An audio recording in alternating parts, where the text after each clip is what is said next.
Yes, exactly. What's up, guys? Welcome to Clickable Talk, the Clickable Impact podcast. I got Whitney, founder, CEO of Just Made, on the podcast, and I am super excited because one, she is a killer business owner, grew this thing from the bottom up, and literally, is executing and building a national brand and international too, right? Mm-hmm. So soon to be, anyway. So I'm really excited to have you. So Great. That's great. Thanks. I'm super stoked to be here. Thanks. Yeah. No, it's been a great journey so far. And we love doing things like this just to get our message out and just chatting with awesome female business owners like yourself. Yeah, definitely. So I love starting the podcast with, tell us a little bit about you, how you started the business, a little about your background, and anything interesting that, our listeners would want to hear.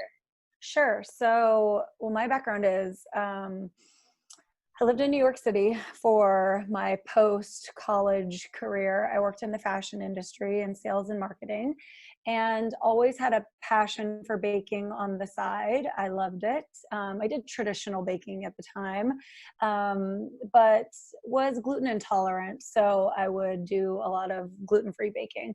And then my husband and I moved back from New York to San Diego to be closer to family, and we got married. And I still did sales and would do baking for weddings for some friends of ours, do a lot of like cupcakes, but it was never really scalable, which for me being in merchandising and sales on a large scale You're used to the scalability. Yeah, and it never fit for my like dream job to be stuck in the kitchen. It just wasn't like, I never wanted to own a bakery where I was like just baking all day and just being like in that tedious grind of just day after day doing that same thing. The branding and the scaling of a international food brand or any kind of brand really, and the sales element of it is really what ignited my passion. And because when you get down to what gets me up in the morning, it's motivating people, helping other people in their careers or personal life find what ignites them. And you can do that when you're a part of an organization that's scalable and on that growth trajectory. You can't really do that when you're stuck in a brick and mortar bakery. Yeah. And so when I was doing that side hustle, baking cupcakes for weddings, I would always say like, this is never going to work. I can't scale this. And randomly stumbled across the reality that you could freeze batter, and also you could freeze cupcakes or muffins and then slack them out. They taste good. They taste even better. Exactly. They taste even better, actually. Okay. And so I don't know how. I've frozen a cupcake before, Yeah. a muffin, so yeah, frosting it all. That's like not a normal thing. I don't know how I didn't know it. I knew numerous bakers who didn't know it, especially the batter portion of it. Like that alone, being a small business and trying to do everything on your own, not hiring people, because so many places are like, oh, we bake fresh. Like it's the most appealing part of their sales pitch, when in reality, a lot of these places are just slacking out frozen products, and it tastes fantastic. It tastes even better because it's locking in that moisture. So Right. once I realized that, and I thought, okay, I actually could not only scale the business, but I can actually message to consumers that they should be taking our product home. This is the first part of it, taking our product home and freezing it so that they can keep it in their house for their families, and then popping it out when they want a cupcake or a muffin for their family. The second part of that was super critical was it wasn't just cupcakes that we wanted to make, like regular cupcakes. We wanted to really go after a demographic of specialty dietary treats for families with kids with special needs or adults with special needs that needed food products that didn't have additives, added food dyes, gluten, grains. We What made a made vegan. you, okay, that's really interesting. Sorry, I had to stop you there. So you went from like wedding cupcakes to Yeah. healthier treats to then healthier treats for kids. So how did Yeah. you go into that? You know, you got even more niche. How did you go and Yeah. identify like there was a real need there? Well, it was a progression in our lives as well. So it like started out, I was just making regular cupcakes and gluten-free cupcakes because I can't have gluten. And then as our family we have a child with special needs and my own specialty dietary needs. And we had at these events doing the cupcakes, we just had families coming to us going like, oh my God, I can never find cupcakes for my kid who's allergic to eggs, and never find cupcakes for my child on the spectrum who can have food dye. Every cupcake out there has like red 40, blue, whatever, all this stuff. Forbid the funfetti. No funfetti. And then, so we started out with those traditional specialty dietary no-nos, gluten-free, vegan, gluten-free, soy-free. And then we were messaging that, hey, you don't have to just buy it from us every time. Take home a 6-pack, take home a 12-pack. And we would give the families these single carriers to send their kids to birthday parties with. Nice. And then their kids were never left out. So the beginning message was never let your kid be left out of the party. Like take home a 12-pack, throw them in your freezer. They defrost by the time it's cake for the kids to never be left out of the party. That's awesome. Then, so it's like an inclusivity thing. Yeah. Like on top of just like having food that they love, it's like feeling and it tasted like regular cake. So your kid was never like, I'm left out, I'm eating this cardboard health food that you usually get. We would have regular traditional diet people, non-gluten-free, eating our gluten-free, grain-free, like vegan stuff and going like, this is regular. So that was the beginning, the first 9 months of business. Then we started kind of shifting and making sugar-free product. And we were shifting not just into sugar-free, but making them keto. And we didn't really know a lot about keto at the time, but we were starting to become a lot more educated about it because of our own metabolic challenges in our home. And the beginning of making keto cupcakes and muffins was an absolute disaster because anyone who's ever tried baking low carb probably knows that it's not the easiest. It's not like baking gluten-free. You're using a lot of alternative flours and you're using like alternative sweeteners, and and I'm a baker, and it did not go over gangbusters the first 5, 6, 7 tries, which was really hard for me because I've almost never had something like not turn out. And we would have people be like, our neighbors were trying them and they'd be like, these are the best sugar-free products I've ever tried. And I'd be like, this is dog food. Like I cannot put this on the market. And then one day I just had every single recipe I made hit. Like every single one. I made like 5 different recipes of the cupcakes and they were all just perfect. I couldn't believe it. And part of it was that we were using the sweetener Lakanto finally, which is the brand we're co-branded with. And they are like the Cadillac of sweeteners. There's no aftertaste, and they use very rigorous quality control, and they don't have any effect on the insulin. And so they taste like real sugar, but they don't metabolically affect your system. So for us, it just was like that perfect day, perfect storm. I finally figured out how to bake low carb, and my frosting especially, finally, I just nailed it. And after that, for the next 6 months, all the events we did, we would sell out of our keto products within the first hour. People were driving like 2 hours away. Wow. And keto was becoming more and more popular. Yeah. And so what year was this around? This was only so we went exclusively, not permanently, but we did go exclusively keto, low carb, sugar-free for our brand in April of last year of 2019. Well, it makes sense with all the like end users that you're looking to identify and that you realize, oh my God, there's such a big market. It just makes sense for you to brand. Well, so when I say we're keto, we're not permanently just low carb. Yeah. But we are permanently sugar-free. Yeah. So that means that we will add back in vegan, sugar-free, but we'll always be like, we'll probably do like our gluten-free, sugar-free, but just because of our resources and how many of me there are. Yeah. So what we did was when I say it's like the royal we. I'm like, I decided, like, we need to decide what we're going to do here. And it started to feel finally like I could really shift into the branding, what I wanted. Right. And I decided that it was time to start thinking about shipping nationwide. And that was around like February of last year that I said, okay, let's start figuring. We didn't ship yet, but I said, let's stop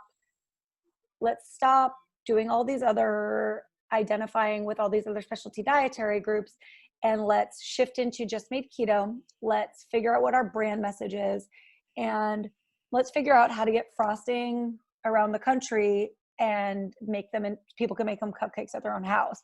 So that was doing local delivery. We were doing events and like street markets and big events and so we weren't doing any, we were really small. We were just doing that. And we were having people drive from all over, just picking up the keto, and people were asking us, and we had like 200 followers on Instagram in February of last year. Really? And now you're at 6,000. Hell yeah! So we're doing good. We're getting there. We're getting there. Link to that. Exactly. Yeah. That's great. So our biggest challenge was, how do you get frosting? I was determined for it not to be our sugar-free frosting. I was determined for it not to be frosting in a tub, because I really believed that I wanted them to be able to frost the muffins that we were shipping. And so I thought, well, I want it to be in one of those baby food squeeze pouches. And how do they get it in there? So I, scoured the internet for like days trying to figure it out. Like, how do they get those in there? And finally ended up ordering this machine that it's called a pneumatic filler. And so these are the pouches. These are our second generation. Originally, they were just the plastic pouches with our stickers on them, but this is our new generation. And so these come in the boxes, so people can actually take off the cap and attach a frosting tip and frost their own muffins into a cupcake. So it's like a deconstructed cupcake kit that comes in the box. But the real reason why we sell so much frosting is because people use it in their coffee as a coffee creamer. Because that's brilliant. Super clean ingredients. So yeah, so that's sort of that's the point where we left off was like February, March, and we were shifting into shipping nationwide. And something kind of crazy happened when we did our first shipment. So we'd been promoting it that we were gonna start shipping, and we had like 30 orders, and only one of them was from someone we knew. And yay! Yeah, it was crazy. That's the best day ever. It was. So we shipped out all our orders from the U.S. Postal System, and I'll grab the box and you can see. So definitely, yeah. So this is what our box looks like. This just to give you an idea. Not to make everyone dizzy. Yeah. So okay, so this is our box. So it's very visible, right? It's like black and hot pink. Okay, so we had 30 orders. Branding is fire, by the way. Thank you.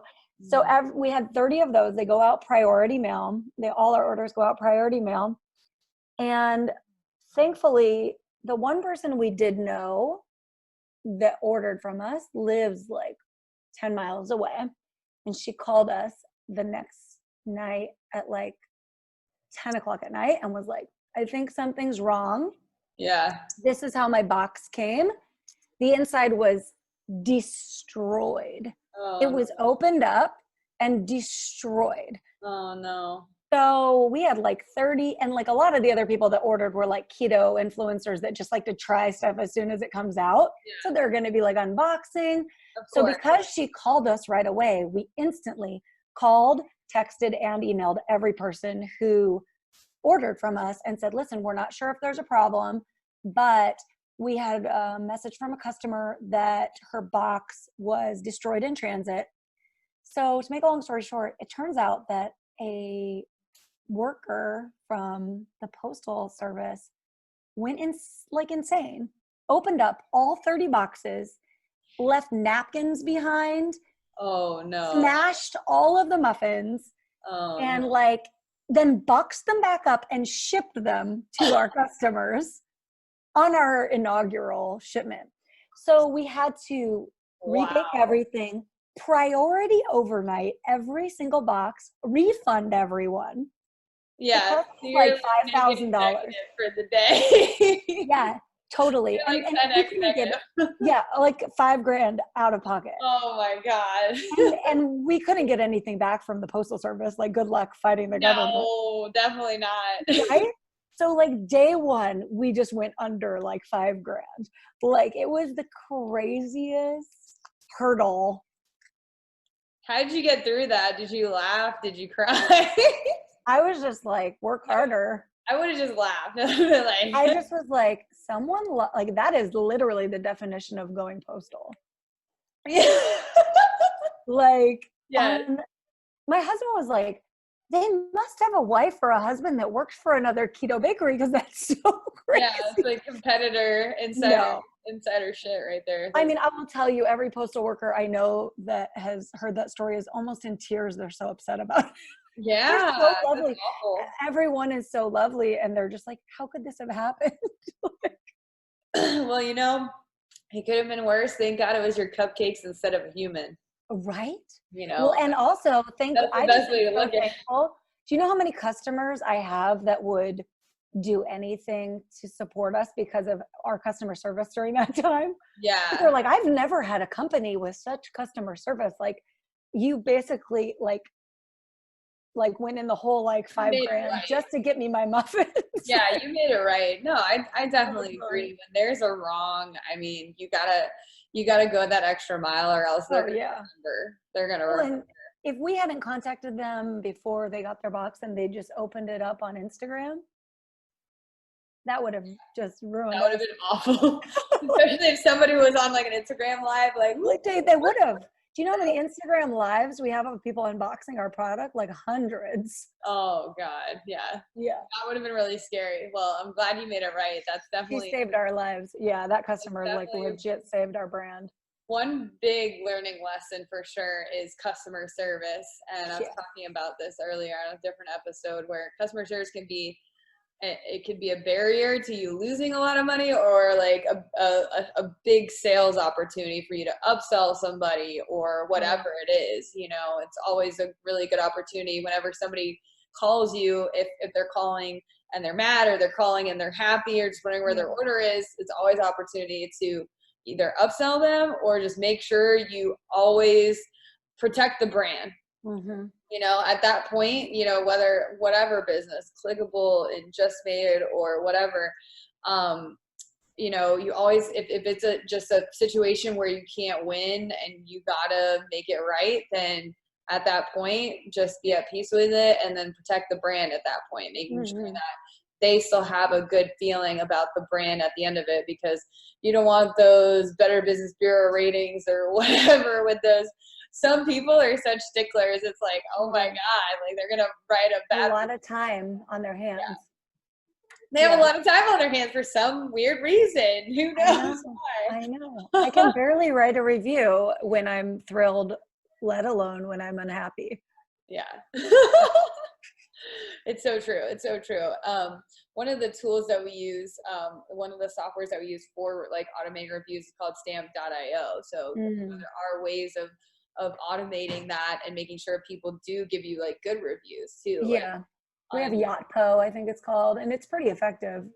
Yeah, definitely. I'd recommend that to any online e-commerce store owner, if you don't have something that automates your reviews and making sure you're collecting it, then that's probably not good, because the only time somebody randomly makes a review is because they're angry. Totally. You want to get them when you're happy. They're happy. Yeah, absolutely. Absolutely. Yeah. So wow. That is crazy. Just about a year you've been fulfilling nationally. So I'm sure that's been able to really, really help exponentially grow your business too. And it's been a lot easier because you can sell online and you don't have to be there all the time. You don't have to be at events or weddings or make sure there's a team there. So I'm sure that's been a little bit of weight off your shoulders. We make a lot. I mean, doing the events is good exposure, but you just don't make, like the street fairs and stuff like that, you don't make the money that you do like with, we're in like 9 grocery stores now locally, and like just that kind of exposure is better for us than shipping nationwide. Yeah, tell me about that. So getting into a big box retailer, you know, how did that pitch go? How did you kind of like, you know, figure out how to create that supply chain, you know, and how did you like start that relationship, and like what does it take to get into, you know, 9 grocery stores? That to me is big box retailer, you know, just being in a chain in general. Yeah. Well, they're all individual. They're separate. Like, so there's 9 separately. And they're actually all smaller grocery stores, because right now, until we're in a larger, like a co-manufacturer or have a larger commercial bakery, we really can't palletize or do the scale to get into like a Vons or a Sprouts or like a Whole Foods or even like things like that. So all of the ones, we're in like smaller regional like grocery stores. So the most we would have is like a 3-store chain, things like that. So what we normally do is we'll go in or I would go in, or sometimes my husband will go in too. He's a great salesperson, but he an advocate for the brand. So I would go in. Sorry, my phone is doing weird things. You're good. So we'd go in, bringing samples. We've been lucky because it's local. Some of them have even heard of our brand already. A lot of them are already familiar with keto, which is super helpful. A lot of them are looking for keto, and there are just not a lot of brands that are providing what we're providing. And then what we offer too is we offer education for their staff. We'll do tastings, we'll do in-service for their staff on not just our products, but on keto and what it is, so that they can be an education source and a product matter expert for the customer. Because a lot of times that's what happens. The customer will be like, well, why are these cupcakes $5? And then they can explain, well, these are the ingredients and this is why, and you know, whatever they're charging at their store, so that it can be relevant and the store then can add value. And usually when we leave the samples, it's pretty self-explanatory because it's different from what anybody else is providing.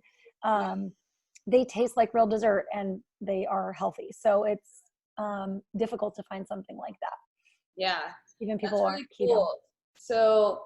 So how do you track inventory with them? So do you call them? Do you have a system that it depends. Some of them will email and they track their own inventory because it's going into their bakery and then they Slack it out. So again, we're selling them in frozen and then they keep them in their walk-in and then they Slack them out into their bakery section. Some of them, especially right now during the COVID, are selling them into pre-packs so that there's less human interaction with the product. Interesting. So that's a different model because it involves more packaging, more labeling, things like that.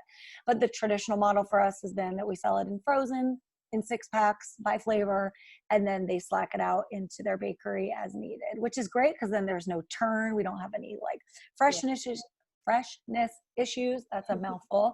And then it's great. Then they just we contact them like once a week and we just say, you know, like, or they'll contact us sometimes in the middle of the week, like they might need more. But yeah, we'll let them know, like, you know, if we have added flavors, extra items that we might have, or we'll do like a little promotion to, Do you see, like, I know you've only been selling internationally, but do you see any seasonality with it? And it's really hard with this whole virus recession thing happening right now. But are you seeing any seasonality or any days that you're selling more than less, like in the retail store?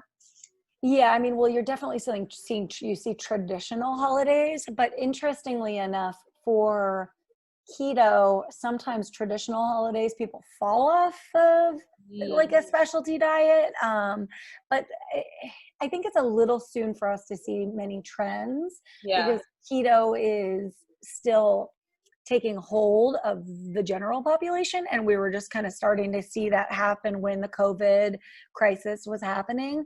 And it's not in main grocery stores yet, especially something like what we make. So most of the keto products that you're going to see in a main grocery store are like a prepackaged, like a bar, or like a prepackaged treat that does not taste like regular dessert. Like you could not get a kid to eat it. And our cupcakes, a regular kid would eat them. Like you would be shocked because they don't taste like health food. So when they slack out into the bakery, they don't even have to say they're health food or not. They can just sell them as regular. The price point might be the only thing because they're going to sell them for over $4, which their regular cupcakes might be more like $3. So that might be an issue, but hold on one second. You're good. Oh, no, it's good. He's good. Sorry, I thought he spelled something. So yeah, so that would be the only thing. But yeah, so I think, you know, there's a different market for this sort of like actual, like almost like a fresh baked good versus like a prepackaged with preservatives that lasts, 10 months on the shelf versus something that can be kept in the freezer and then pulled out and tastes like fresh baked. Yeah. Because it really is. Do you ever have any worries about freshness or anything like that? Or you have a long shelf life, right? Since it's they do as long as 4 months is what we would really suggest, but it's not going to stay in their freezer for that long because they're going to. Because it's delicious. Well, and even once we do scale out and, move into like a logistics chain where we can palletize and move into larger production, even if they're buying a pallet, they're going to be turning through that product putting it in their walk-in, turning through that product at a normal rate, and still like a month would be the most that they would keep that product in their walk-in freezer. Right. So that's a very quick turn for fresh baked product. It makes sense for sure. So what if like the product isn't selling at a store? What would you do at that point? We would probably, if it was now, it's never happened to us here. Yeah. I mean, it has not ever happened. However, if it did happen, training works. Like the after selling it, people are finding it. Your branding on the box is doing its thing. Yeah. I mean, it's never been an issue where it was like this just didn't move ever, and we didn't. But if it did, we would zero it out and give them credit or something. Like if it was an issue, like a normal food chain product, Right.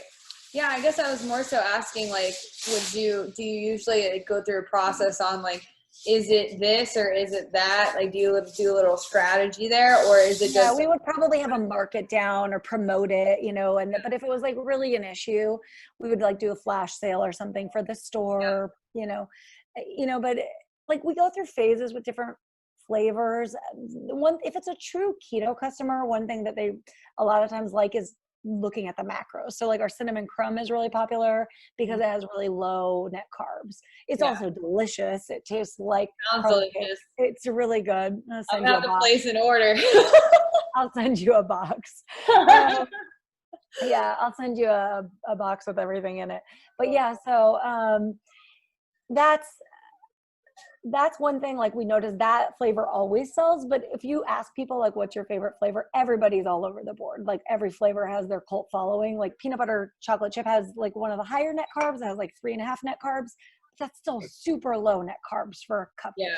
The frosting doesn't have any net carbs, so you could just like go crazy on there, although it's butter, so it's So that brings me to an interesting question. So people who like don't have like a gluten like sensitivity and are like fairly healthy, like should we be like adhering to things like that too? Should we be monitoring macros or something? Yeah, should we be looking at macros? Should we be looking at, how much sugar there is, watching sugar, like, absolutely. For the Sugar, for normal sure. person. Well, I will say this. So that's one thing. We talked about the history of the company and the fact that we're not a company that's just keto. So the mission of our company is not just keto, although I eat keto, my husband eats keto, but our mission for our company is to help families reduce sugar. And sugar is inarguably terrible for everyone, no matter what. No doctor, no nurse, no neurologist, no neuroscientist is ever going to tell you otherwise. Anyone who tells you sugar is good for you in any amount is like cuckoo and is like reading some sort of wild, hog's ride. It's not good for you. It feeds cancer. It feeds every metabolic syndrome that known to man. And the problem is that it's an added sugar is in 65% of the processed foods in American grocery stores. It's in table salt. They add a sugar additive in table salt. No way. Yeah, because as an anti-caking agent. Oh my gosh. Yeah. There are like hundreds of names for added sugars. And like you wouldn't know what they are when you're looking at a food label unless you're very, very like hyper educated about it, because most like consumers don't have the time or the wherewithal to be so concerned about it. So that's the problem, is that most families are told like, there's this one food pyramid, right? And like grains are really important and all these starches and all these things, but that's like the old mentality. And all of those things that they're telling you that you should be eating as a part of a healthy diet are actually increasing inflammation. And inflammation is the root cause of all of these diseases. So we don't say like everybody needs to be in ketosis. Like that's not my place. Like I don't think that's like it adds a barrier to entry for reducing sugar. And I just don't think that it's appropriate for everyone to like be told that. But reducing sugar, absolutely, which is why we want our product to taste like real dessert. Right. And when you could say to someone, you know what, like make regular choices, make healthy choices. And if you want to have a regular cake and add our frosting, which is sugar-free on top, then you're cutting out like half the frosting. I mean, cutting out half the sugar anyway, or more, because most kids only eat frosting, or you might only eat the frosting. I don't know. If you're not a kid, you're making like such a significant impact by just telling people you don't have to go all or nothing. Like just change one thing at a time. Yeah. And then people aren't feeling ashamed of themselves if they can't make this huge life change and go paleo or keto or, whatever it is, ketotarian or, Mediterranean diet. Because that's what holds so many families back, because they go like, well, I could never do that. I can never get my kids to eat that way. Yeah. Like, no, I mean, I think it's so important for, CEOs, people running companies, that, you stay healthy, you lower your sugar intake. Lower it. Sure. Yeah. And don't feel bad about, like, don't feel guilty. Like as parents, like everyone has enough guilt, but like, especially parents, we have enough guilt. Like you guilt yourself. Everybody guilts you. You're not doing it right. You didn't breastfeed. You did breastfeed. You didn't swaddle. You did swaddle. You didn't sleep training, blah, blah. It starts at the beginning. But like food is a huge thing. And for people to be like, I can't believe you're feeding your kid that. Yeah. It's like, well, okay, how about like try one thing differently and just take one step, and it will be better for you if you can do one thing at a time. Like here's an example. My 3-year-old, who is a total 3-nager, she has a lot of feelings, and she can be very easily bribed with a lollipop. So I have this, so I can sometimes like get like a grocery store trip, or like something that I have to get done, or like just if I need to get work done right now, because we're like trapped in this stay-at-home thing for God knows how long. Like I had this friend of ours who we had met through the whole like circuit of food vendors. She makes handmade lollipops. So I had her make Awesome. sugar-free lollipops without food dye. She normally uses food dye, but I was like, can you make them without food dye? She was like, sure, no problem. So she made sugar-free lollipops for me. Are they like clear? Like yeah, they're clear. Mm-hmm. Okay. Yeah, her company's awesome. It's called like Lick It Lollipops, and she's so adorable. And she ships nationwide. And she's like this little like handmade product. She has all these flavors. Like, listen, Charlotte doesn't know any different, but I can work that lollipop into like an hour and a half of good behavior. Like, yeah. so like that's the thing. Like, you know, I'm still bribing my child with a treat. Yeah. I'm not a better parent. Listen, I'm not a better parent. I'm just reducing sugar. I love it. I love it. Well, that's really cool. I think that leads it into the next question I was looking to ask, which is what's it like being a mom and running a business and having a family and kind of like juggling that? Like, what are your golden nuggets of advice for maybe other moms who are looking at starting a business, or maybe younger women who are listening to this right now and they're saying they eventually want to have a family but they're running a business right now? Like, how do you juggle that, like right. for the moms or for the future moms, like pregnancy and like all of that, right? And now handling kids, especially now you have kids at home. That's right. The at-home thing is hopefully a temporary challenge, because that's definitely unique right now. You and I have talked about that specific challenge. But I will say this, and I've said this too, I have mentored a lot of young women, especially. And I've said this a lot of times, because what can be really overwhelming, especially for some of us women who love to achieve and love to work. And sometimes we have this in our mind that we have to have everything figured out. And women are generally less likely to be entrepreneurs because we're less risk averse, and myself included. And we tend to try to make sure that nothing will fail before we do things, and that we won't risk our family's finances, and that we won't risk anyone's happiness, and that we won't rock the boat. Right. That is a more specifically a female thing. Now, what I found with this particular opportunity for myself was the reason it worked for me. It was a quote I heard later that applied to this was, I didn't step off a cliff. I stepped off a ledge, which, like made total sense to me. Like I took one step over. I was like, let me just, like 2 years ago, I was like, I'm just going to make some cupcakes and I'm going to sell them at this little event in Temecula. It was like $25 to do, like a tablecloth.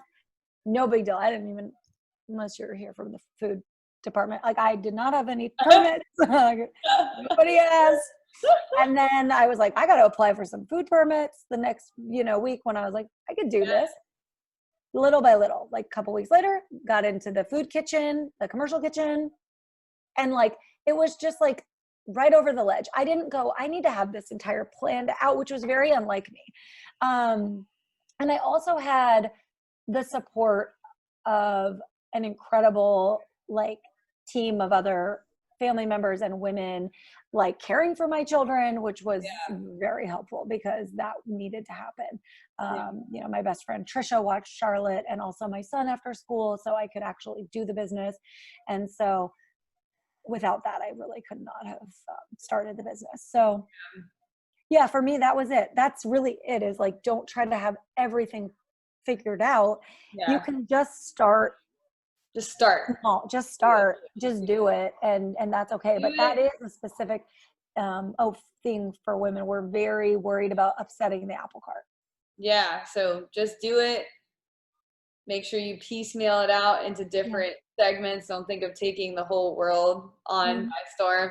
I definitely agree with that. I think, when I was starting out, figuring out what business, my first business, which is the agency runs now, which is the B-Steps, where you're right.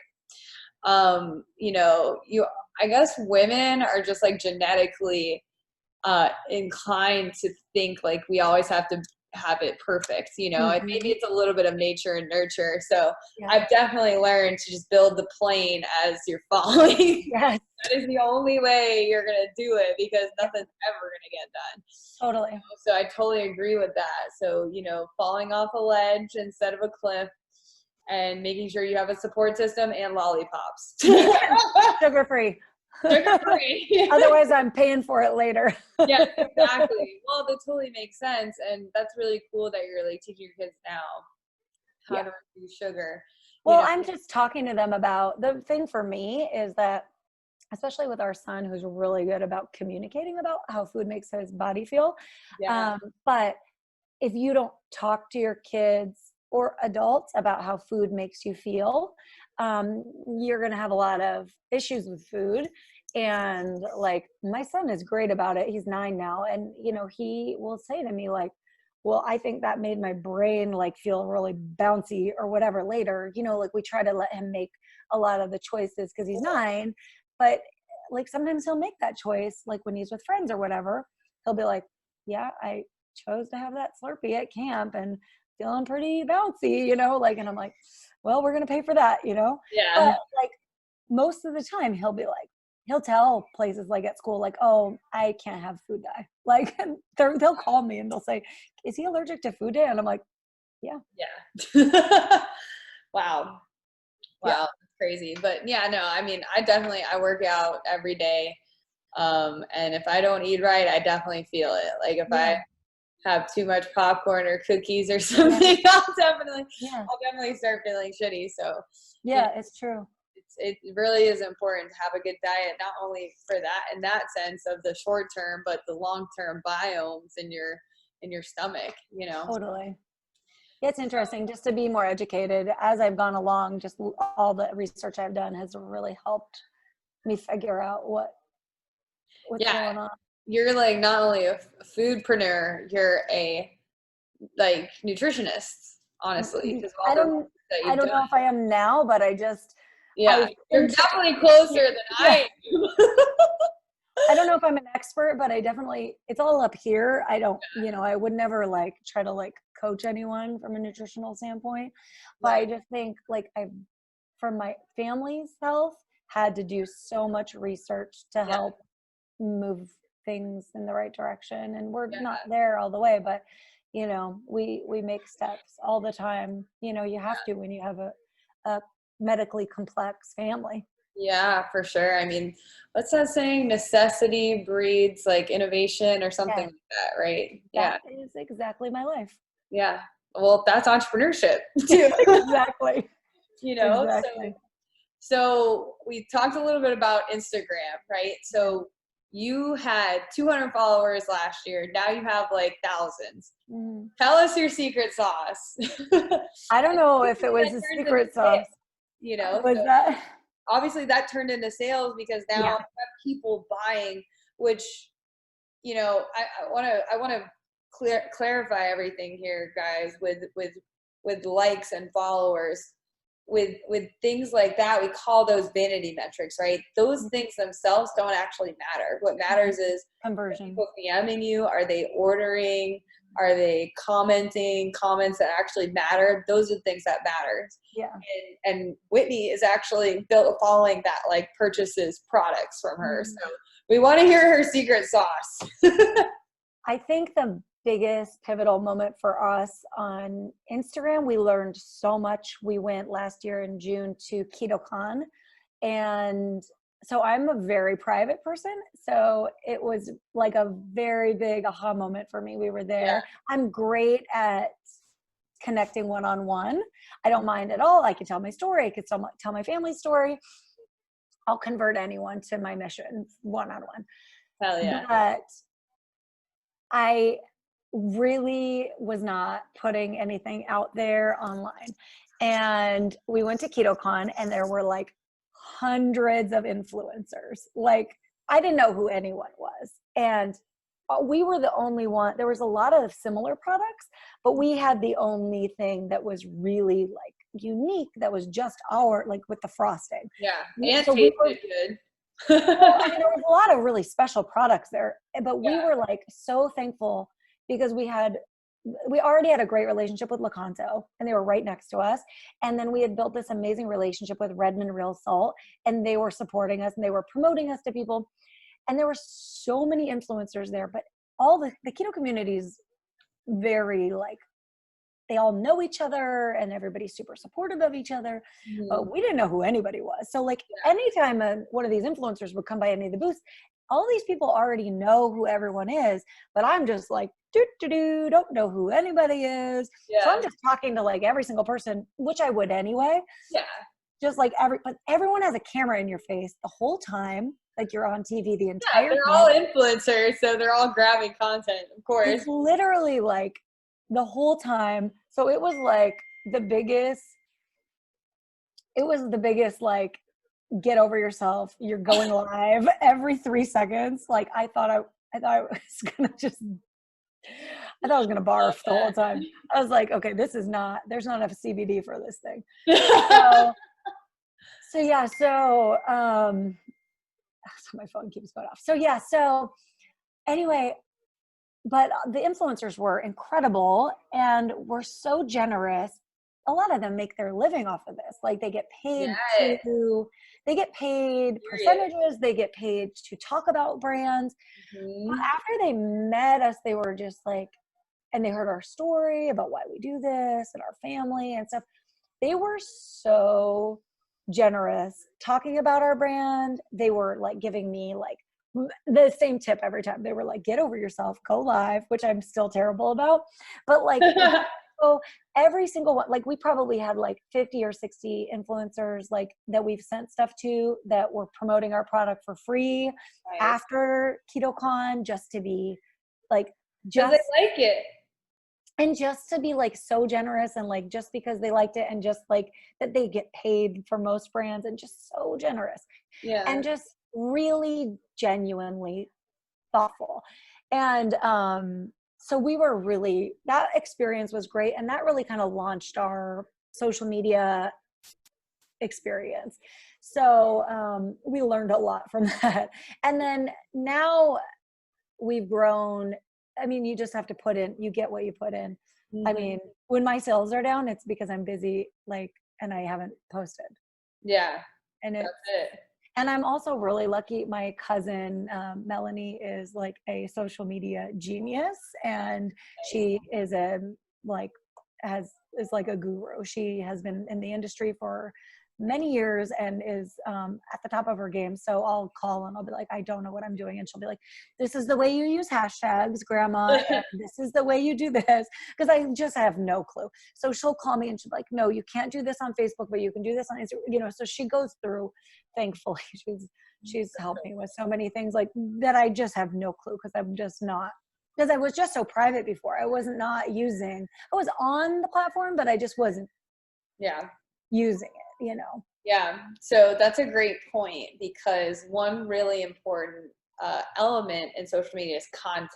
And you have some fire content, not gonna lie. I know we talked about this a little bit ago. So, and I feel like, with all the brands that we've worked with at Clickable, it always is a challenge to get like really good looking, vibrant, creative content. And you always have to be adding content constantly. So what does your process look like? To be honest, I don't think that I'm probably like the source you should be going. We've had some great photographers take some content, and we've been able to utilize that. And then like occasionally we'll like filter in something with our kids. Like we don't do too much. We just did a photo shoot with my kids yesterday because we're stuck at home, and we did a tea party. What you do? Make money out of your kids.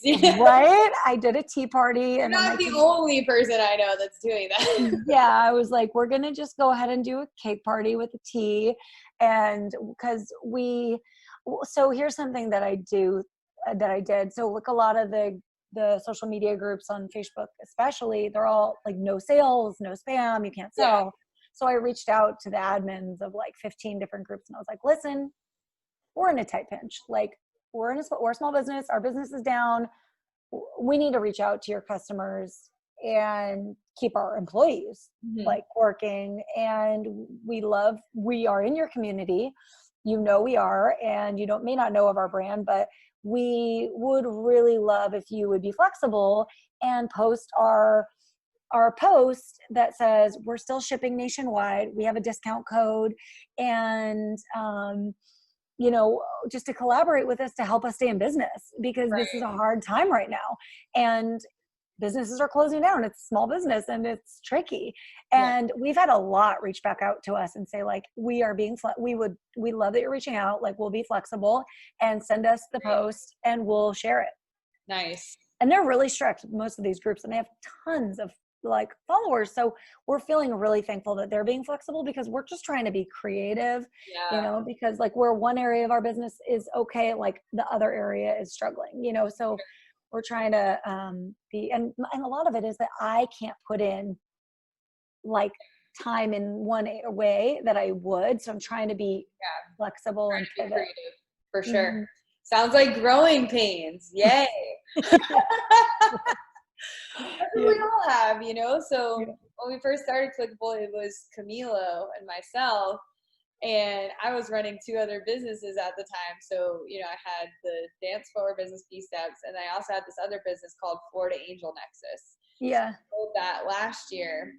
And, it was tough. It's always tough building a team, It's honestly like a bunch of counterbalance until you can't counterbalance anymore, and you have this little budget, you can just put that person there, Yeah, it feels like that, right? Yes. And there's like a need, but there's no budget. Exactly. So we call that just growth pains, and that you got to just be creative until you have a budget, you have somebody that's willing to work on some kind of performance, and then you make it work, Yeah, that's really, it's hard. You're like, I feel like I'm always in that like limbo of like not wanting to ask for favors. I have a rule, like no one works for free. No one works for free but me. Yeah. No one works for free but me. Like that's the rule in my company. That's how I feel. Yeah. Well, some of my employees, they're so sweet. I'm like, did you send in hours? Like, they're like, I was just trying to be helpful. I'm like, no one works for free but me. Stop. Exactly. I know. They're like just so generous. I'm like the nicest employee. I'm like, you can't do that. You have to send in your hours. Yeah, I know. Oh my God. Not a charity. Except for me. I'm the one who works for free. Yeah, exactly. You're right. That's so funny. Yeah, no, it's true. You gotta, as you grow your business, you eventually have to start budgeting out stuff, and it's always going to be an exchange. But I feel like that's what business is too. It's favors until you get to a certain point, Yeah, and then you give a favor to somebody else, and you do it. I mean, I'm happy to. I'll give favors all the time if I can. It eventually makes sense at some point. I've had relationships, I've been building for years, and then it eventually comes to something. But that's why you can't have expectations like doing business or just in life, because if you have expectations, then you're just going to live in a world where you're just going to be negative, because most of the time things don't go exactly the way you want. No, you just got to do it with an open heart, I feel like, and just help people just to help them. Yeah, that's one thing I love about the keto community is the other businesses, even the ones that are much bigger than mine, like they all started like this so small, and they're so helpful. Like just like sending me their information, like reach out if you need anything, like call us. And I've called and been like, hey, I need a manufacturer, blah, blah, blah. And they've been like, I don't know anybody. Let me call so-and-so, like sending me their packaging people, like huge companies, like how helpful like Lakanto has been, how helpful Redmond Roll Salt. These are huge companies. Like we're co-branded with Lakanto, and they are giant. Like they are so wonderful and so like just effective at their message. So we're very thankful for our partnerships, and I think that's been a huge part of our success as well, is just networking with them. No, I think so too.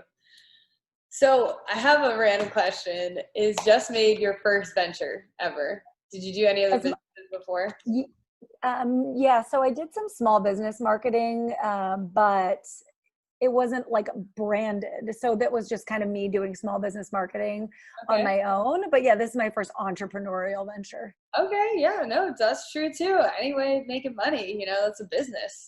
Yeah, exactly. Cool. So how do you feel like you've learned from that, you know, previous little venture to going to Just Made? A lot, because I was working with small businesses, and so I saw a lot of the things that they were doing right and wrong. Yeah. Okay. Definitely. Very Yeah, and working in the fashion industry with brands, I saw a lot of it was in clothing, so it was different from food, but just the supply chain and the way brands would get their message across really helped me a lot. And I mean, it wasn't it didn't come into play until more recently when I was really honing in on what I was going to do large scale. I mean, if there was more of me, there's a lot more that I could do, but yeah. Yeah, no. Yeah, absolutely. That's helped. So I have another random question, but I thought this was interesting. If there was something you'd want to tell your younger self, what would it be? Okay. My younger Pause self. for a sec, you know. Oh, let's see. That's a great question. I would probably businessy. It could be personal. Yeah. You know. Yeah, I probably would have started this business earlier. Yeah. Yeah.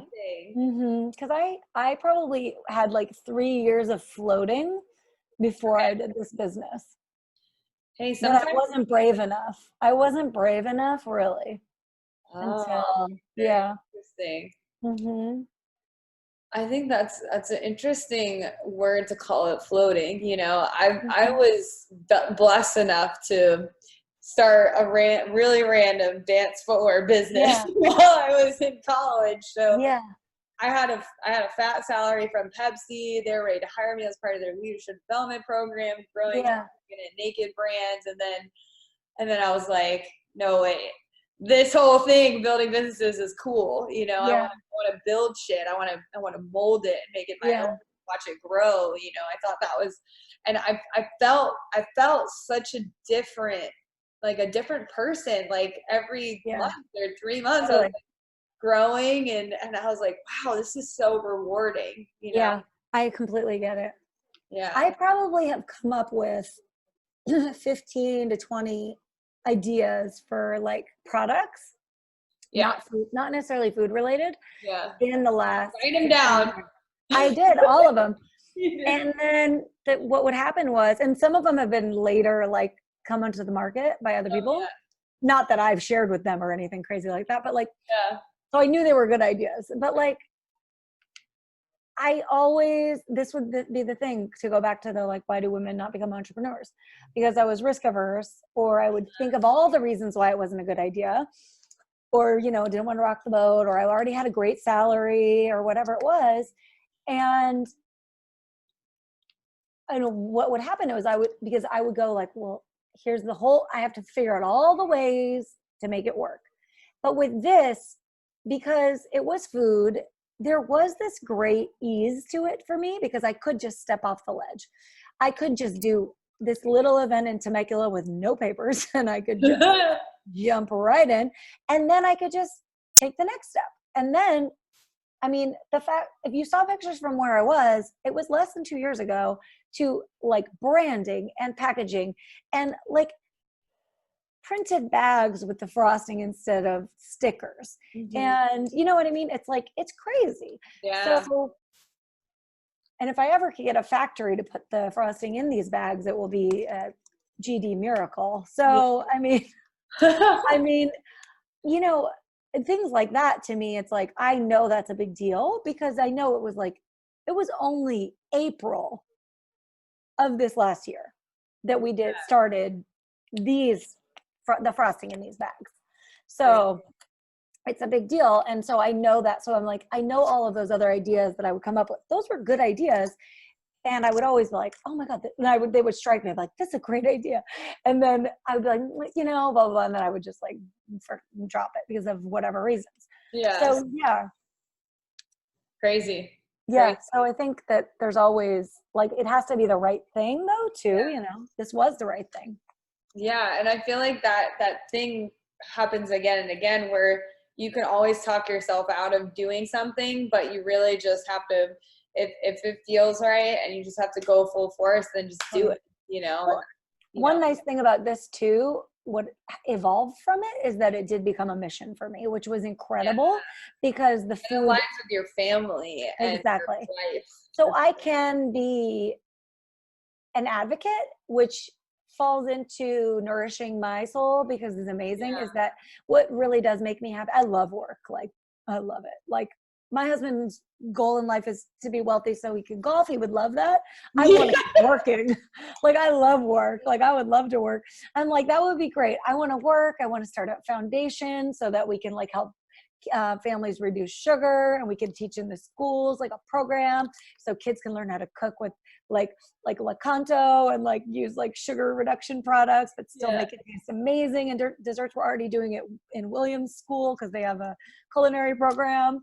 So like things like that, I'm like, that like gets me going, like and he's like can I just golf? And I'm like, that's nice. And I'm like, no, let's work.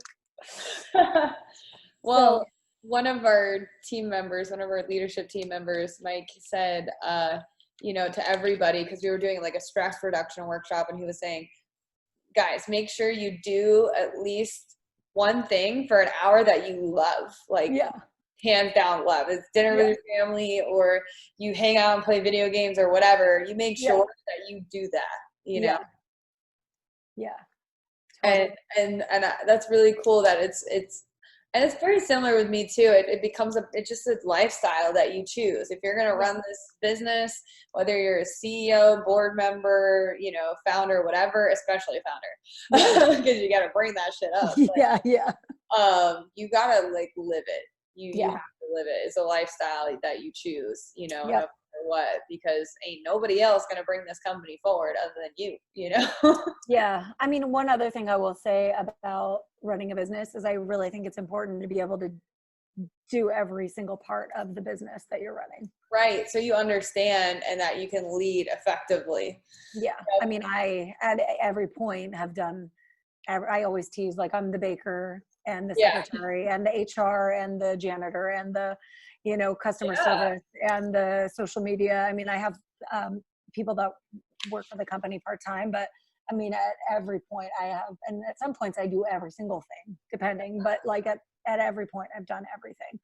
And, sometimes it necessitates me doing everything, but because of whatever schedules, but, or like we'll lose a baker or something. And I'm like, okay, we're back to baking. Okay, no, that's happened twice recently. So that's great. But, not great, but I just found another one and she's amazing. So, it happened. And I feel like I'm jumping in and out of different roles too all the time. One of my team members wanted to brainstorm on it last Saturday on a post-purchase flow for one of our skincare brands. And I was like, okay, let's go. And we hammered out the next 10 emails and 10 text messages and a post-purchase flow. And then we're there, and I had a sales team executive call, on what is our fulfillment process and making it better. And, so I feel like I'm still very much a little bit of everywhere too. And that's what you got to do. That's what you have to make business work. And it's still going to be like that. It's just going to be more money, more problems. Yeah. As you get bigger, Yeah. I mean, at a certain point, it would be nice to delegate some of the little stuff that you shouldn't have to do. Yeah, for sure. For sure. I started with a VA. He's in the Philippines. His name is Jesse, and he is awesome. I still have him, and he's still awesome. That's amazing. I don't have to look in my inbox. That's amazing. He will, do little things, and he's also very techy and smart too. That's great. Chatbots and things like that. So he's multifaceted too, but definitely that for team building, with the smallest amount, people like this is for any business owner, you can hire somebody for $6 to $9 an hour to just save your time, you know, for people in the sales world, like ask yourself, what if you had an extra hour a day available? What could you do with that? Could that turn into $1, $2,000 or $10,000 sale a week? If it does, then you might as well throw that money down, get that virtual assistant right now. Totally. You know? But yeah, no, it's building a team is another level for sure. Yeah, totally. Absolutely. Definitely takes trust, but it's necessary. Yeah. So I usually like closing out these things by asking, what's your motivational quote and why? I always love hearing those. Or a quote that you like that just keeps you going, you know? Okay. She's looking it up. Because I can never remember. Pressure's on. Pressure's on. It's cool. Every time you look it up, you'll be able to remember it that much more. Right? I can show it to you, actually. It's on my wall in my office. Yeah. I know you think I would remember it. It's really messy in here. You get a whole house tour. Right? Oh, God. Can you read it? It says, she wasn't born herself. She found herself over a long and treacherous road. And the more treacherous the road became, the more of herself she found. Oh, wow. So obviously that's why I couldn't remember it off the top of my head. Oh my gosh. I was like, do I have a picture of this in my phone? Yeah, no, I love it that you walked over there and showed us. I like that. Yeah. I was like, I don't remember the whole thing. But oh my God, that is an amazing quote. That is long. Perfect. That's a perfect quote for you and just business owners in general. That's so true. And it goes back to what I was saying in college. Like I felt like I found myself. Yeah. In the treacherous road. I felt like I found myself. So that's really, really cool. That's a really cool quote. That's the one of the best yet that I've yet to discover. So you get cool points for that. Well, I'm glad to have chatted with you. Yeah, and I'll be sending you a keto box to snack on in your quarantine life. Yes. It'll add something. Well with wine. Yes, for sure. Yes, it'll go well with my San Sebastian. Exactly. Now I'm gonna look up, like, since it's so like sweet, I'm gonna look up, like, is there sugar in here? How much sugar? They might add sugar. A lot of wines do. Yeah, weird. You know that? Isn't that crazy? I'm like, why are you adding sugar? No. No. That's why a lot of times you'll get a headache with some wines, and like some wines you don't. Yeah, 100%. No bueno.